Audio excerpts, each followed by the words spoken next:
tenemos otra pregunta que te digo que es la extensa de Eduardo Montaner Anguiano. Dice, hola, soy lingüista y escritor de Chipilo. Mi pregunta será bastante extensa. Espíndola estudia a Chipilo siguiendo a Luhmann como un sistema social en sus relaciones intra y extrasistémicas, pero al mismo tiempo sitúa lo anterior sin indagar el nivel local y la identidad étnica con el que se fundó la colonia. Evade por completo el estudio de las dinámicas que la misma experimentó como fruto de un proceso colonizador y con ello las diferenciaciones internas que generaron su especificidad mediante la reproducción de sus operaciones y ubica todo lo anterior solo décadas después, en 1907, con la construcción de la iglesia, pero sin mencionar, por ejemplo, el estudio en 1983 por Mario Sartor o la organización colectiva ocurrida durante la construcción que los colonos tuvieron que hacer por propia mano de sus casas, o la del cementerio en 1896. Y más aún, se detiene en fenómenos globales que no afectaron solo a Chipilo, como la revolución o la pandemia de 1918, y luego salta a la llegada del fascismo enviado por las élites de la capital del país y afirma que la conservación de la identidad, lengua y cultura propia de los chipileños se debió a este fenómeno y luego al hermanamiento con Segusino en el centenario. Sitúa a Chipilo y sus habitantes en una dinámica solamente global, extrasistémica, al hablar siempre de una presunta italianidad, romanidad, latinidad o hispanidad, pero nunca se detiene en la médula identitaria de su objeto de estudio, la venetidad. Incluso se equivoca ubicando hasta el centenario el surgimiento de una de las tradiciones más importantes, vigentes y espontáneas del pueblo, el Capodano, que se celebra desde enero de 1883. Puede entenderse un sistema social arrebatándole lo que tiene de más intrasistémico y local y explicarlo con fenómenos y categorías extrasistémicos y iguales. ¿Usted de verdad considera que el aislamiento fundador de la colonia no tuvo contingencia y que la diferenciación del nosotros y el ellos en un enclave étnico extranjero tuvo lugar a 42 y 100 años de su establecimiento?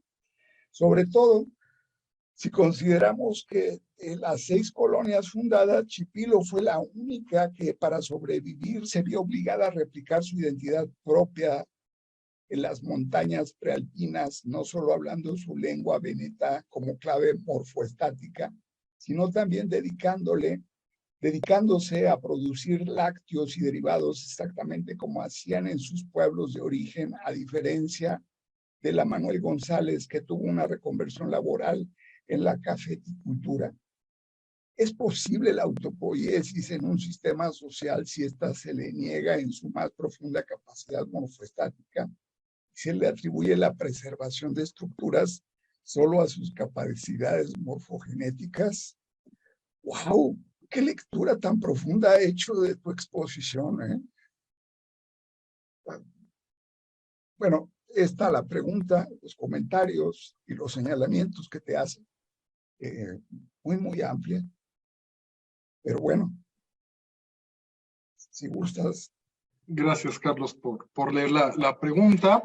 Yo reiteraría un argumento que he planteado previamente respecto a que cada quien elige el ángulo en términos epistemológicos desde el cual aborda un fenómeno social. Luhmann lo dice de forma muy clara en La ciencia de la sociedad y lo reitera en La sociedad de la sociedad. Un problema muy frecuente es que queremos encuadrar muchas veces un discurso sin haber leído de forma sistemática a un autor, ¿no? Y pretendemos utilizar ciertos conceptos de forma esporádica o de forma validatoria.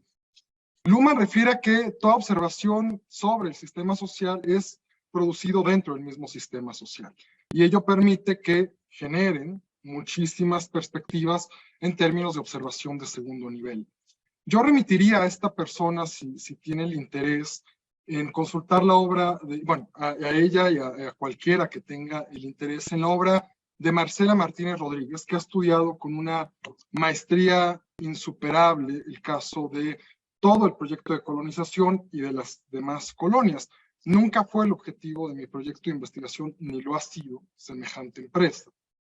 En segundo orden, respecto a la cuestión étnica, tampoco profundicé en ello ni en mi libro, ni lo he hecho en los artículos que he publicado, ni en esta charla, porque hay una tesis de licenciatura de la Universidad de las Américas Puebla, ya con años, pero bastante bien hecha, con mucha rigurosidad desde el método etnográfico, sobre las relaciones étnicas entre Chipilo y los poblados circunvecinos. Entonces, me parece que yo tengo poco que agregar a ese desarrollo de Reyes Kip, se apellida la autora. Respecto a la historia misma de la colonia, tampoco ha sido nunca mi propósito. Regresamos a tu pregunta, Carlos, respecto a Luhmann en los historiadores, ¿no? Mi propósito siempre ha sido en esta investigación poner en uso un marco teórico para explicar un problema social. Quien nos hace la pregunta dice ser lingüista, posiblemente pueda recurrir desde otro enfoque a dar otro bagaje de respuestas que posiblemente no coincidan en el registro de lo que mi propuesta interpretativa pone sobre la mesa, y esa es la riqueza de las ciencias sociales. En la ciencia de la sociedad, Luhmann lo pone muy claro, ¿no?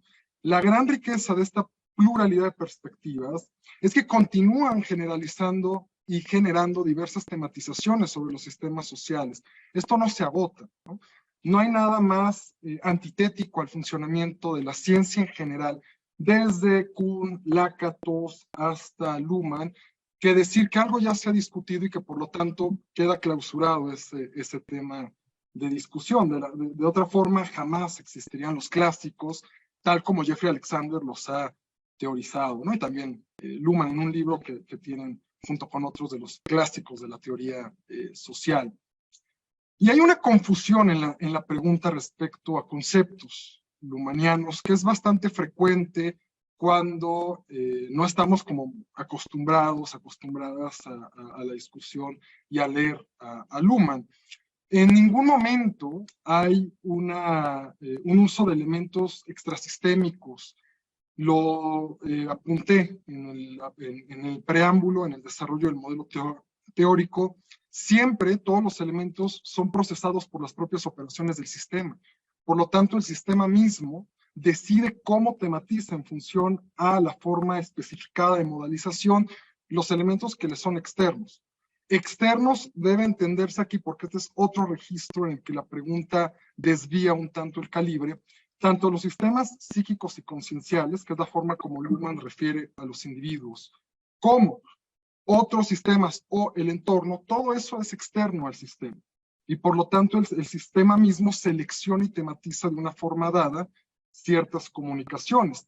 El negacionismo, por ejemplo, es una forma de comunicación que el sistema puede también tematizar en función a su modalización si le es fructífero para su reproducción en términos de sus propias estructuras. Entonces, afortunadamente la ciencia social se fundamenta en la divergencia, se fundamenta en el diálogo, pero siempre con la ética profesional de discutir aquello que ha sido previamente leído, o siempre respetando el esfuerzo y el trabajo de las demás personas que conformamos el trabajo académico.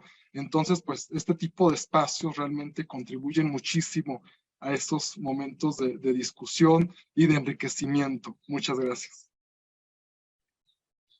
Bueno, con esta última respuesta tan amplia y extensa como la pregunta, que no es fácil encontrarlas, el Seminario Internacional de Sistemas Sociales, Redes y Complejidad agradecen a nuestro estimado maestro Octavio Espíndola Sago su valiosísima participación.